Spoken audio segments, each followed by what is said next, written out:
Erica from Mocha Mama on Fire, and welcome back to my channel. A lot has happened since I did my last video on Is That a Lump? My breast cancer diagnosis story. I'm back with another story time. Sadly, I had actually recorded a really good video to share with you all. It was one of those card videos.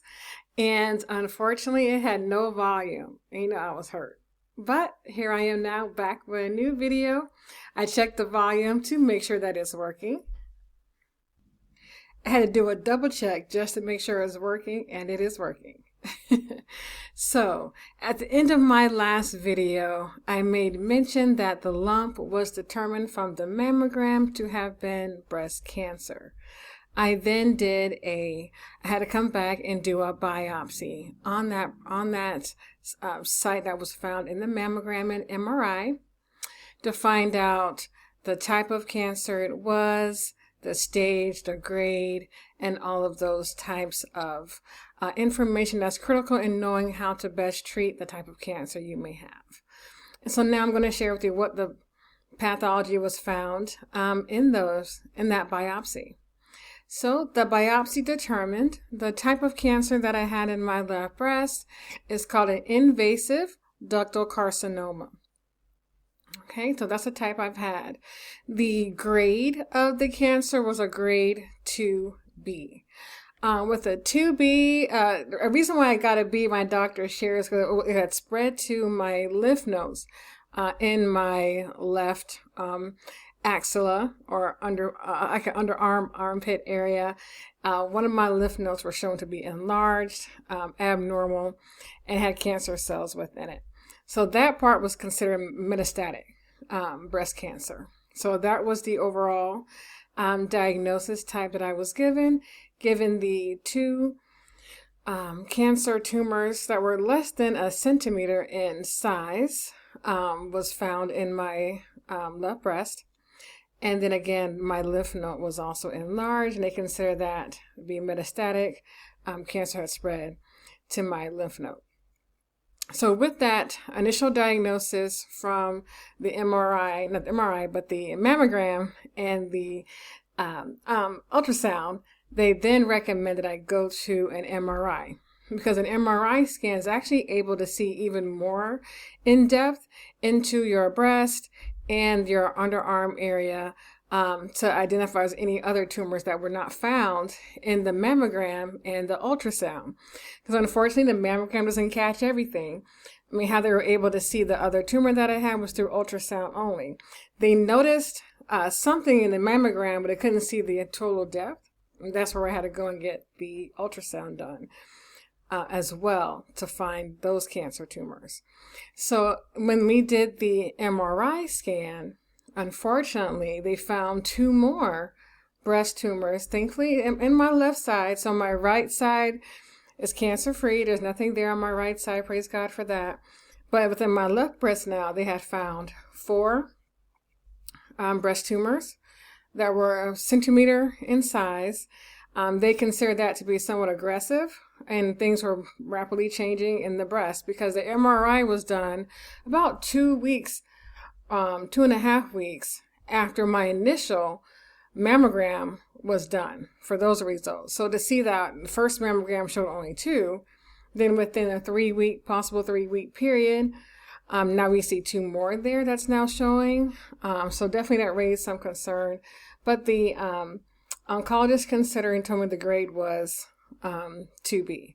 So the diagnosis was invasive ductal carcinoma, stage 2B, with an potentially aggressive growth happening within that left breast. And also within that pathology report, they also test to see what the possible biomarker test it might have, because certain breast cancers are based on I'm trying to find the right term for it. I'm looking at my results as I speak to you just to give you some good information for your own knowledge. So they consider like an immunohistochemical, these big words, right? Analysis. And given what your cancer may test, either positive or negative for these types of hormones or proliferation, will determine what treatment they should give you. So my type of cancer tested positive for being an estrogen receptor. So when a cancer is estrogen receptor, that means that the natural estrogen that's in women's bodies is what's actually fueling or feeding this type of cancer. So typically with this type of cancer, you would want to take some or have multiple treatments are possible, thank God, in given technology. But many include what's called like HRT or hormone replacement or a hormonal therapeutic approach to put a block to the natural estrogen that's within my body that potentially feeds this cancer. So that is the type of cancer that I have. So it is, again, invasive ductal carcinoma, stage 2B, with an estrogen positive. Now, there's other hormonals that they test for as well, as you may have heard of in other people's stories of their breast cancer journeys. Some are progesterone receptors.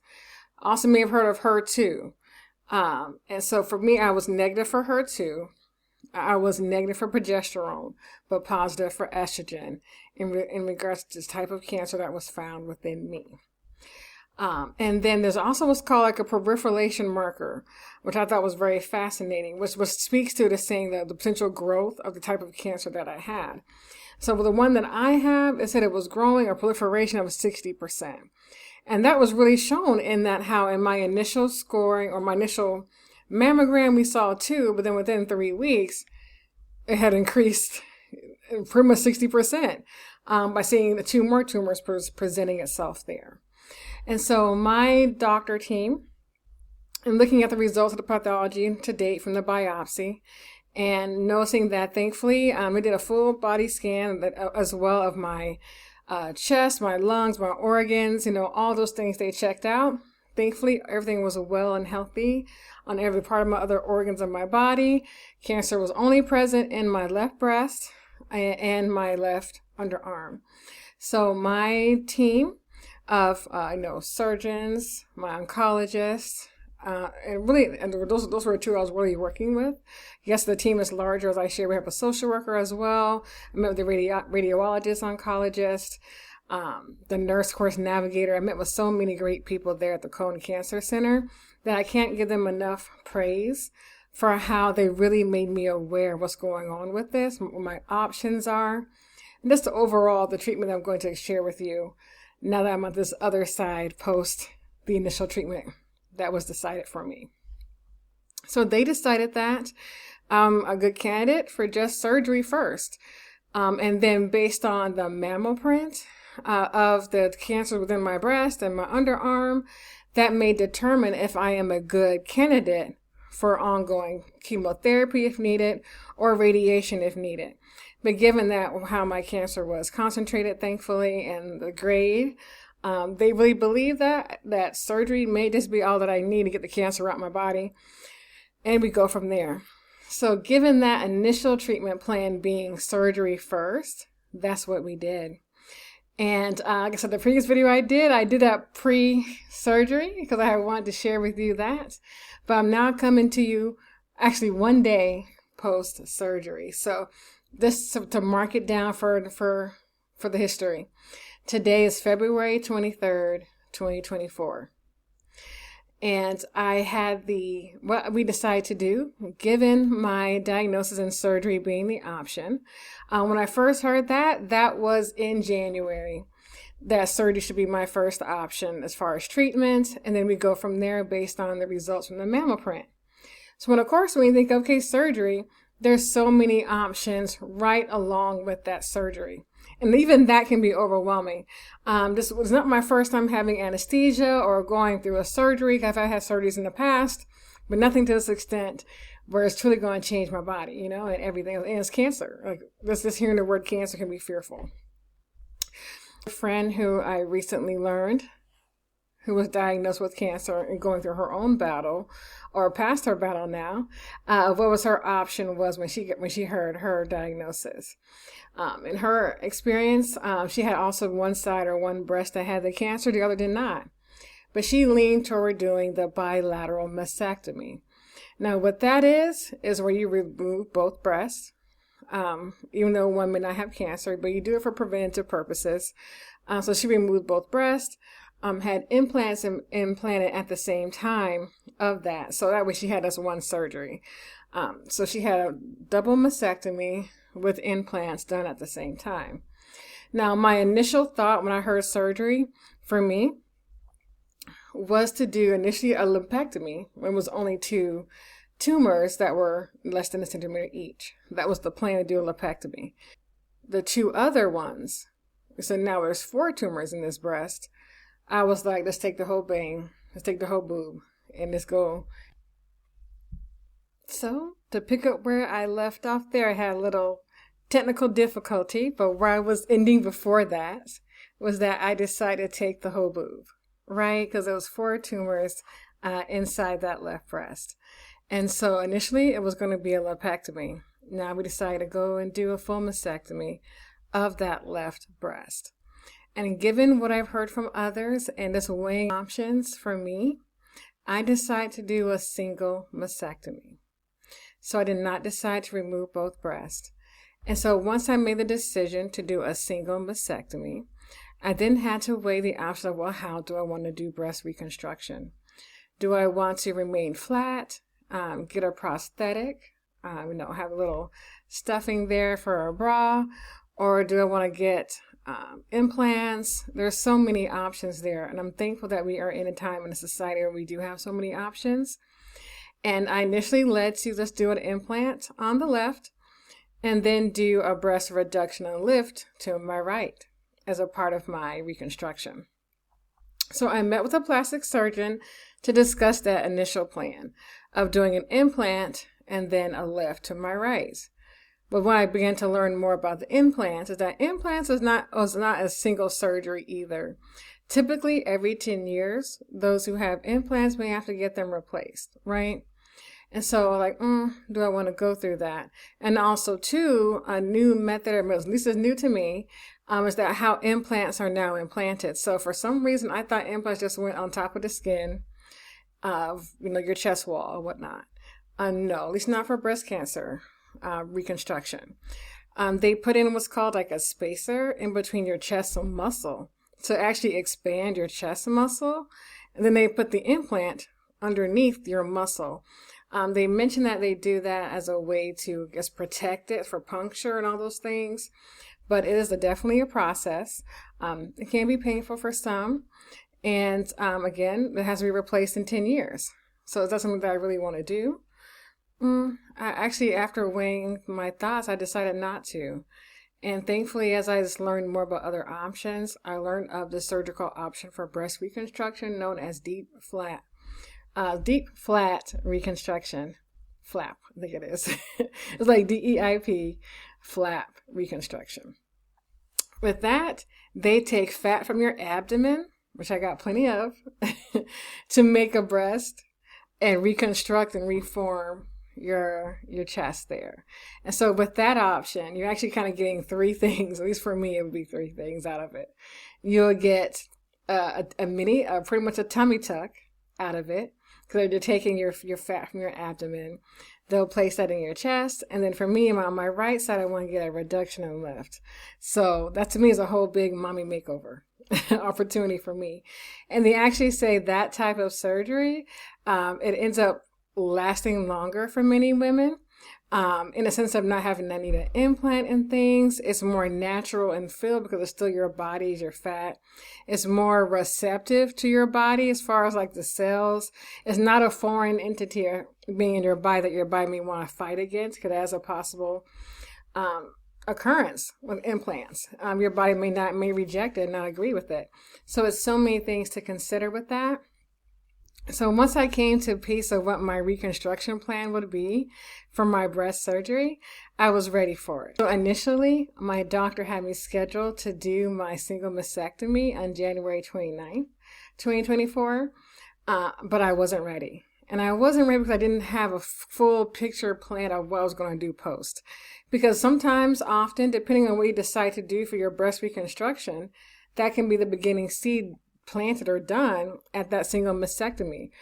For those who do get the expanders, they get that put in at the time of the mastectomy. You know, the plastic surgeon comes in and do that. If you're going to do direct to implant, that happens then at the surgery point of mastectomy. So, in your weighing your options, please, women out there who are just newly getting diagnosed and you may be feeling like you're being pushed down a train to get resolution, take the time to push the pause, to push the hold, push the brake, to give yourself time to process and think through and research exactly what you want to do. Because at the end of the day, it's personal, it's you. And what I do appreciate from my team here, and all I can do is give them the highest praise, like I said earlier. Like, my treatment experience has been wonderful to date.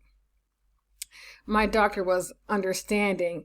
He communicated with me so often. Like, I can't even tell you how many times I sent him chats within our MyChart system just to get a good understanding of what it is that I have, what my options are. What should I do? I'm not ready. I'm just like, I'm overwhelmed. All of those things. And then the social worker included me in with the breast cancer survivors support group. Was equally as helpful because I was able to speak to other women who've been through this, who even had the same surgeon that I had. I was able to say how great their outcomes were post-surgery. I mean, it just has just been amazing. And to be able to record a video one day after having my single mastectomy is just absolutely amazing. And it speaks to how well I was treated. So I want to kind of jump into day of surgery. And sorry, unfortunately, the video that I took of day did not have volume, so you won't see that. But I do have some pictures that I will insert on this video of my pre-op, post-op, and my discharge from the hospital.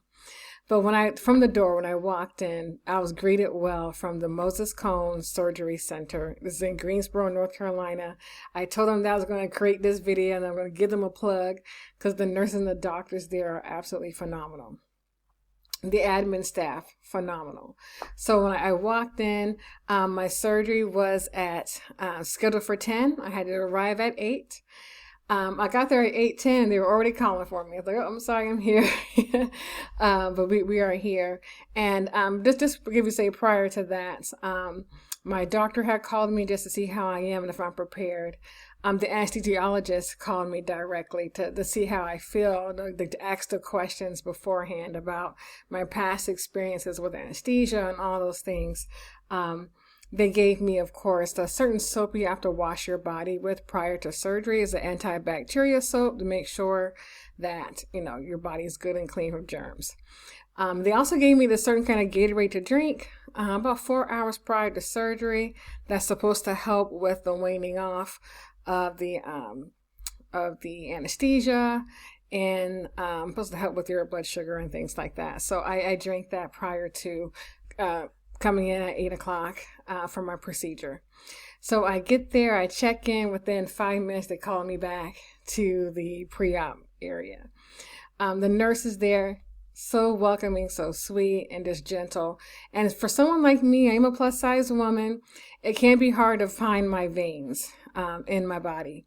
And I've been known, unfortunately, as a human pin cushion, where they're just sticking me trying to find a vein, and I'm all bruised up. Thankfully, hallelujah, they had a nurse back here who knew what she was doing for this IV. And I didn't even have to ask her. She knew. I mean, she read my chart and they already had pre-planned. She's like, we're going to do your hand today, sweetie. We're not going to even try. We're not even going to do your arm. Which I'm like, thank you, because I'm tired of being bruised up. Okay, I'm caramel brown, I like to think. And they've been bruising me purple when it comes to those needles. So one stick right into my hand, IV is set. She numbed it before she even put the IV needle in with lidocaine. I never had that done before. That is absolutely amazing. I highly recommend lidocaine, little sting, and then do that because it was painless after that. And if you had IVs put in, those things can hurt, feel so awkward, all those things. Beautiful. Ivy's wonderful. I love her. She was a great nurse. The other nurses were just so ingratiating and all those things. Of course, you got to put on the clothes they give you for surgery and all those things. And I did that. They give you one more wash to wash your top part of your body, is to make sure your antibacterial is all good and there's no germs on you. And as each of my doctor came in and chat with me beforehand, make sure I was well and ready to go over again what the procedure will be, and led me on in. And just to prove it, I still have all of my doctor things on. I gotta cut them off, if you can see them here. So there is, I'm gonna see my name there, but there's my all of my badges here. They're from the hospital, just to show that I am 1 day post-surgery. And that was just yesterday, February 22nd, when I had it done. And to give you a more so kind of full picture for you, February 22nd was exactly 2 months from the day I did my biopsy. So my biopsy was done on those 2 initial tumors in my breast on December 22nd, 2023. So I believe in some numerology sometimes, and the sentiment behind it. It's always fascinating to me, and when it happens like that. And also very cool, I'm going to drop this note. I got a new dog. My husband had a golden retriever when he was a young child. And for Valentine's Day, and also just kind of like an emotional support dog for both of us, I decided to go and get us one. So we have an 8-week-old Labrador retriever that's golden. He's now laying right next to my foot and he's sleeping. I'm going to post a picture of him somehow. I'll insert it into this video so you can see him. So we got him, and he was born on December 22nd, 2023. So on the day of my surgery, he was exactly 8 weeks. So those kind of things are important to me. It means something to me. I just think it's amazing how God can do things. And this day will live long in history for me, for sure. Of the 22nd as like a number I take with me. So that was my surgery day and going in pre-op. My husband was right there with me by my side. And a little cute story was that the nurses just loved how he's so attentive to me, but also too how we have these matching tattoos. So like on my wrist, I'm not sure I can even show this well, maybe on the camera, because I'm doing my nice little virtual, oh goodness, my virtual wall here. Anywho, we have matching tattoos. So let's see. Okay, this one came through. So there you can see the heartbeat. So it's a heart right here, and there's like a little beat line. So I can get that to show. Well, yeah. So it connects to him. We hold our hands. The heartbeats connect and all those things. And then on my hand, oh, there it is. You can see it now a little bit. I have VE. And so he has LO on his hand. So together when we hold our hands, this is my left hand, I hold his right, it spells love. So he's definitely loved my life there. And that's Scooter. And we have our other channel. You can catch us on Scooter and Me TV on YouTube. So definitely follow us there for our travels and fun. But so the nurse was like, oh, y'all are a couple goals. That was so cute. So it was a blessing to have a good support system there with me as I go through this journey. We definitely can't do this alone. So I encourage everyone to have or find those who can be that best support for you as you go through your journey. Thankfully, I have a great husband, and I have great friends and family members who also support me on the back end, who are praying for me, standing for me. But at this time, he was there by my side, so I'm thankful for that. So then they wheeled me into the operating room, feeling good, confident, blessed all the way around. Just from the people there, the spirits were good. They were high. And it made me feel well, even more so. Next thing you know, you count down, you wake up. And anesthesia is an amazing thing. It's a hell of a drug.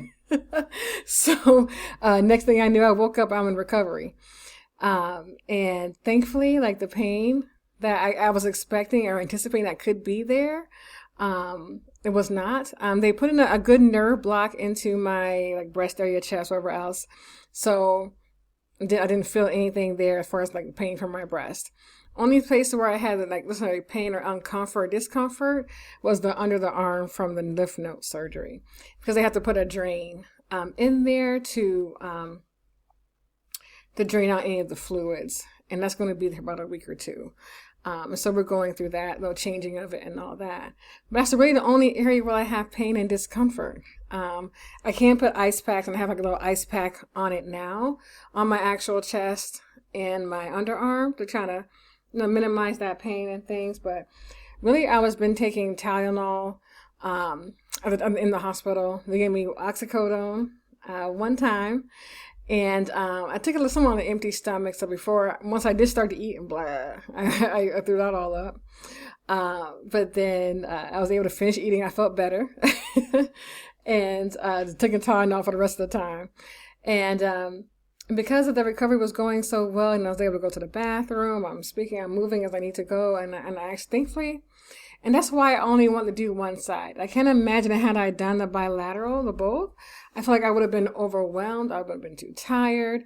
I would have been too sore. This would have been too much, especially where I know it's only one side of cancer is at. So I'm happy with the choice that I made of doing a single mastectomy. And I'm excited for what will be the next part of my journey in this, whether it's going to be reconstruction later on down the line, and prayerfully that's what it will be. From what my doctor shared, reconstruction can be as soon as 6 weeks post the mastectomy. You can begin that process. But on another note, I do have my lovely new husband. And we will see what God's going to do, what next with us, and as far as expanding our family, if that happens. So if that does, then I will put that reconstruction to the side and focus on having that new addition, working on that into our family. But if that's not part of our story and our journey, I'm okay with that too. Then next year, my plan is for 2025 is to get that reconstruction, like I meant, the deep flat. So that may lead you to, okay, so how are we going to manage this post-surgery now that you only have one boob? I'm going to go with the prosthetic for these first few months post-mastectomy. So my next part of my journey that I will chronicleize for you all will be going to they have signature or boutique cancer survivor, breast cancer survivor stores or breast shops for women where you can go and meet with a certified counselor for mastectomy bras, be measured, get your get your prosthetic and all those things. And so I'm going to take you along with me on that journey for the prosthetics and the bras and all those things, so to get back to some kind of wholeness, if you will, when it comes to choosing to go flat directly after surgery versus going with an implant at the time of surgery. And so that's what I will be sharing with you in a future video. And of course, as I learn more about my results from the mammal prints, prayerfully I'm able to share with you at that point that my initial thought from my doctors, they said surgery should be the solution first. Hopefully that will be what's only needed at this time, no other treatment post-surgery beyond just healing and getting back to my everyday life. That's what I'm praying for and believing God for.